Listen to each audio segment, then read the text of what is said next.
भाजपचे नेते बबनराव लोणीकर आपल्याबरोबर आहेत। लोणीकर साहेब, काही वेळापूर्वी कृषी मंत्री माणिकराव कोकाटेंचं एक स्टेटमेंट आलं। ते म्हणाले की 1 रुपया भिकारी सुद्धा घेत नाही, मात्र आम्ही शेतकऱ्यांना 1 रुपयात पीक विमा दिला। कसं बघता या वक्तव्याकडे?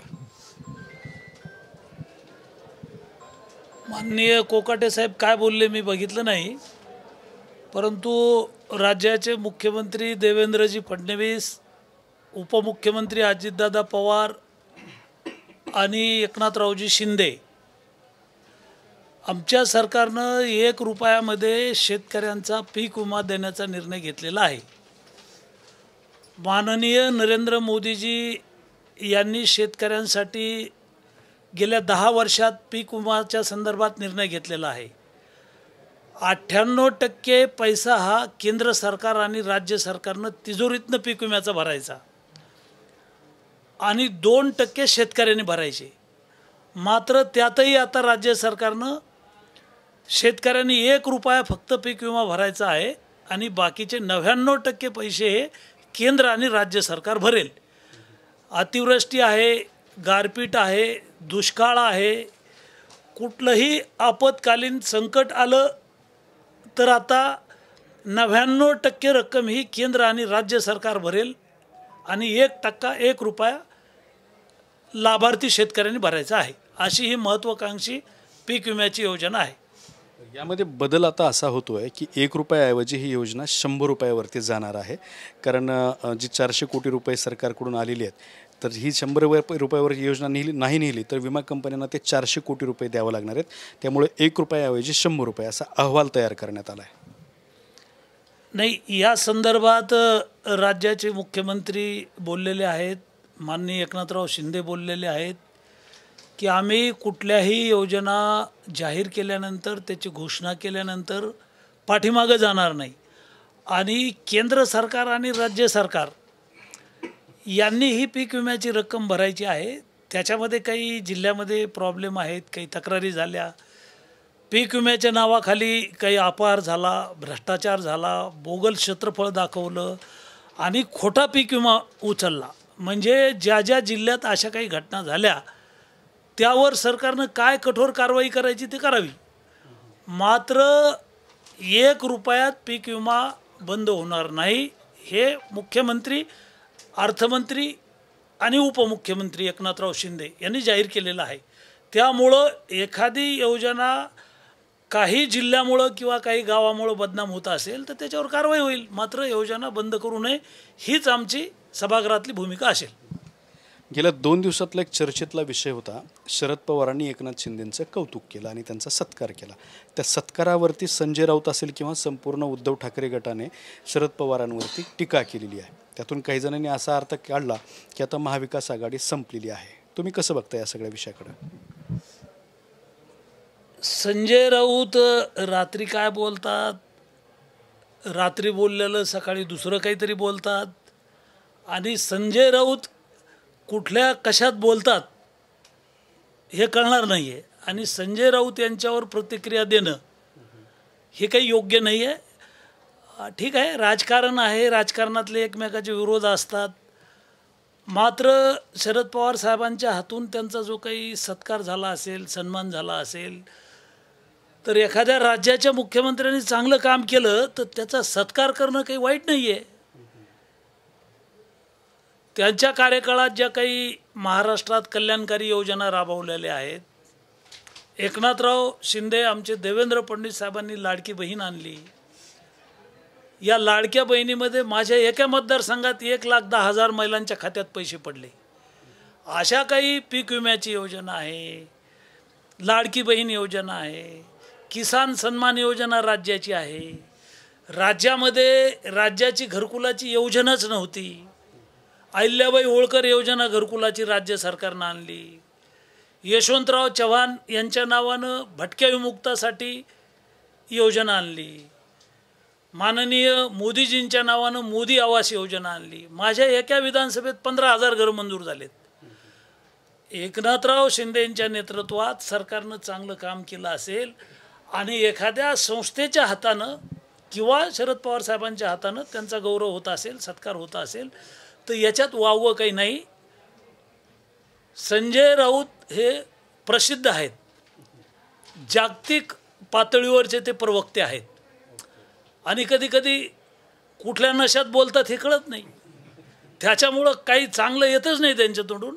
नेहमी ते निगेटिव्ह बोलतात. सरकार पडेल, सरकार पडणार, युतीत फाटाफूट होणार. म्हणजे आपली पूर्वीची मन आहे खेड्यातली, कावळ्याच्या श्रापानं जनावर मरत नाही.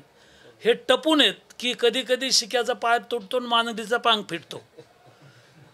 संजय राऊत म्हणजे शिक्याचा पाय कधी तुटतो आणि मांजरीचा पांग कधी फिटतो. आता पुन्हा उद्धवजीच्या पक्षाचा मुख्यमंत्री होणे नाही.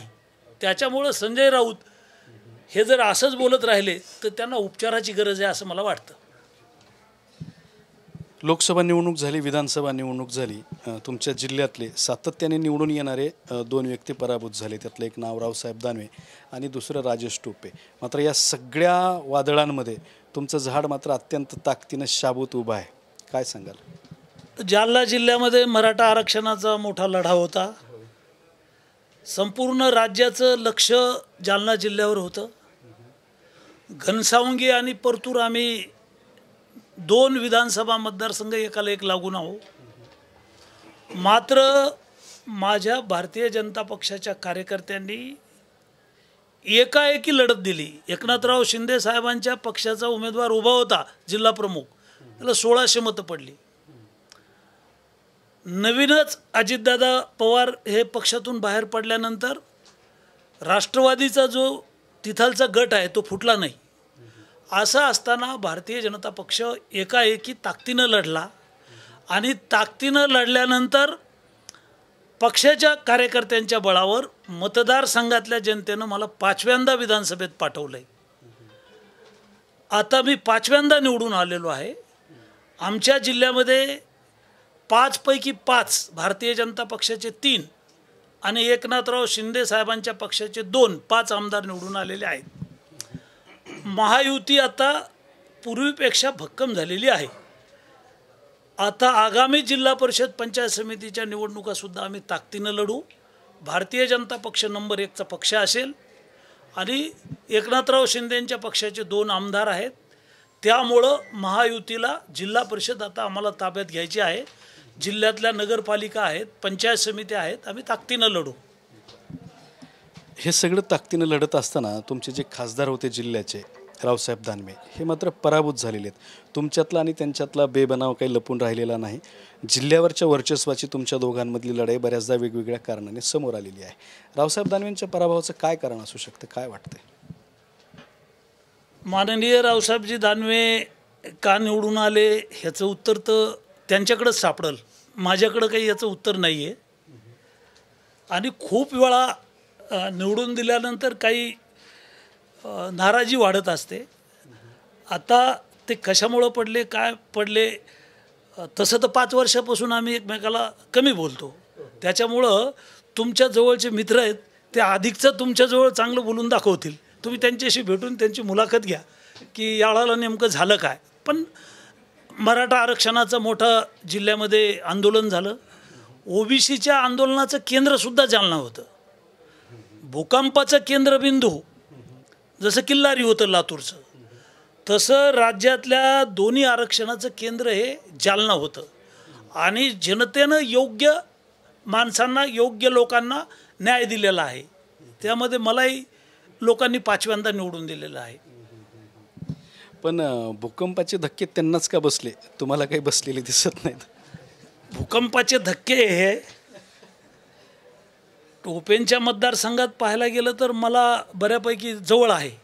आणि मी पालकमंत्री असताना त्या मतदारसंघात 1100 कोटी रुपयाची कामं केले मी पालकमंत्री म्हणून.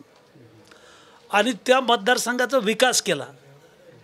आणि विकास केल्यामुळं तिथलची भारतीय जनता पक्ष ही जागा मागत होतं. खरं म्हणजे म्हणजे रावसाहेब दानवेंना हे भूकंपाचा धक्का इतका मोठ्या प्रमाणात का बसला हा प्रश्न आहे. टोपेंचा धक्का जवळून पाहिला आणि त्याचा अभ्यास केला. राजेश टोपे का पडले तर मात्र भोकरदनचं त्या बाबतीत मला माहिती घ्यावं लागेल, माहिती घेऊन बोलेल. तुम्ही म्हणलात की गेली 5 वर्ष आम्ही दोघं कमी बोलतो, तर हे कमी बोलण्याचं कारण काय आहे? 40 वर्षाची मैत्री.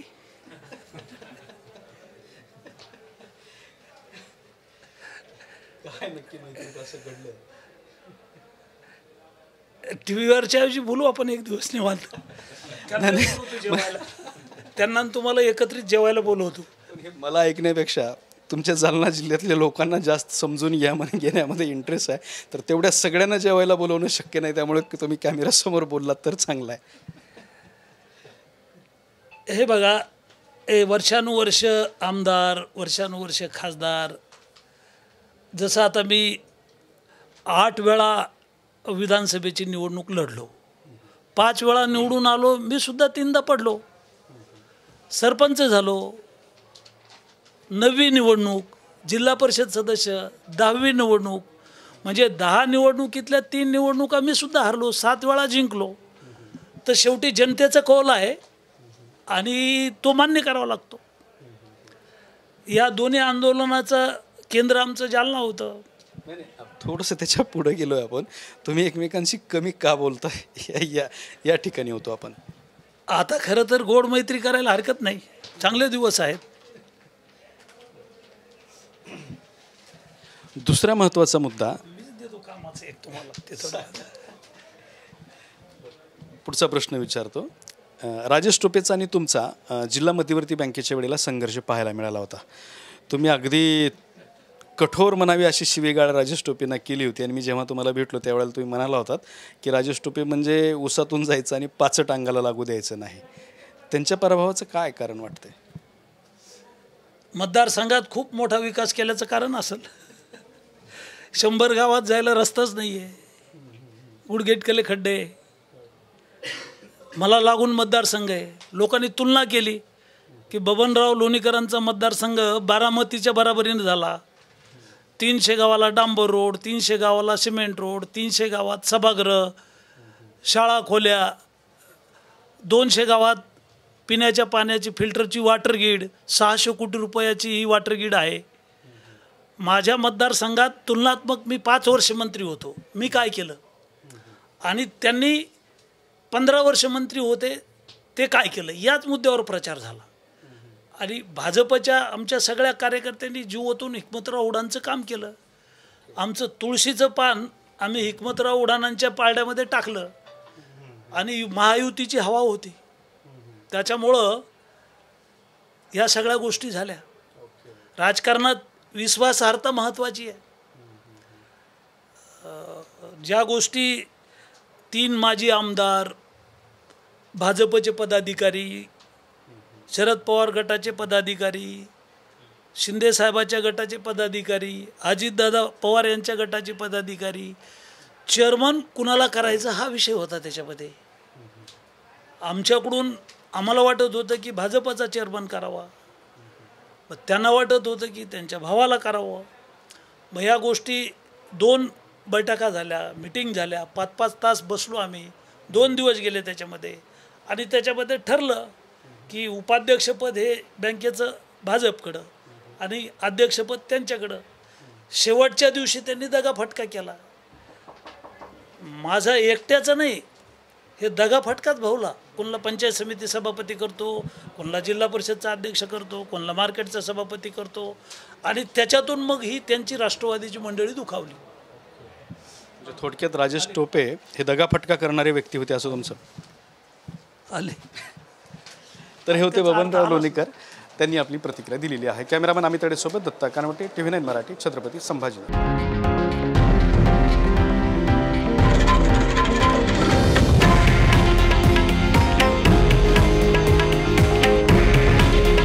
हे आहे देशातील नंबर 1 न्यूज नेटवर्क आणि आपण पाहत आहात TV9 मराठी. काळजी तुमची, हित महाराष्ट्राचं.